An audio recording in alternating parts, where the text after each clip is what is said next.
এটা কিন্তু ভালো হয়েছে ভুট্টাটা, বলো বাবা। এটা ভালো হয়েছে বলো। এই যে কি বলে এটা,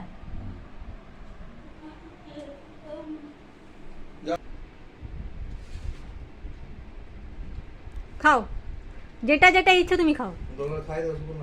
ও খাক না, খাক যেমন ইচ্ছে খাক না, যেটা খুশি খাক, খাও। ও খালি কাজু আর কিশমিশ খাচ্ছে।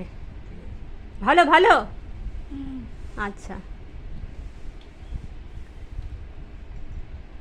ওটা খাবি, দই খাবি, খা খা, ডান হাতে ডান হাতে। আয় আমি খাই দিই।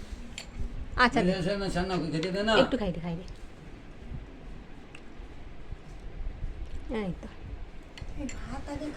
না, ওটা আজকে ও যেটা মন চাইছে খাক, কারণ ও তো দুদিন ধরে উপোস আছে, আজকের দিন খাবে বলে। হ্যাঁ গো, দুদিন ধরে পুরো উপোস আছে, মানে হ্যাঁ খা খা খা, যেটা তোর ইচ্ছে। হ্যাঁ খা, তোমার যেটা ইচ্ছে সেটা খাও, তারপর না খেলে আমি খাই দেবো। সবটা খাওয়া চাই, মুখ চোখ পুরো যেন আমার যাচ্ছে তাই অবস্থা হয়ে গেছে। শুনছেন, সবটা খাওয়া চাই। হ্যাঁ হবে, কি বলছে? নাহলে হবে। তার সঙ্গে ছেলেটাকে নিয়ে আসতে হতো তো, এইখানটায় ছেলেটাকে বালিশ পেতেছে, একটা বালিশের পিছনে দিয়ে যাবে। বুঝেটাকে বসিয়ে, তাই আর যেই দেখেছি যে বাইশটা সরিয়ে দিয়ে যায়, কাকা বড় বড় চোখ করে তাকাচ্ছে।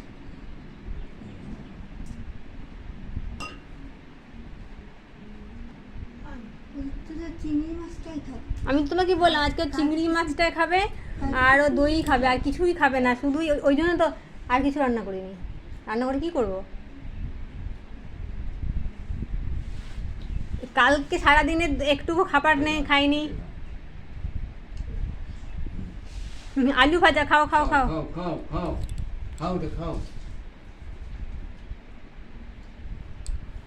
খাস হুম, তাহলে তোকে কি বলবে, লোকে নিন্দা করবে না, জামাই মানুষ দুই হাতে খাবে।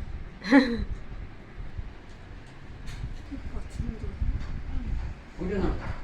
হ্যাঁ ঘি নিচ্ছে। তোমার হয়ে যাবে। না দাদু নাতি নিয়ে রাতে এক গেঞ্জি করবে নাকি? তোমার হয়ে যাবে। মাখো মাখো মাখো।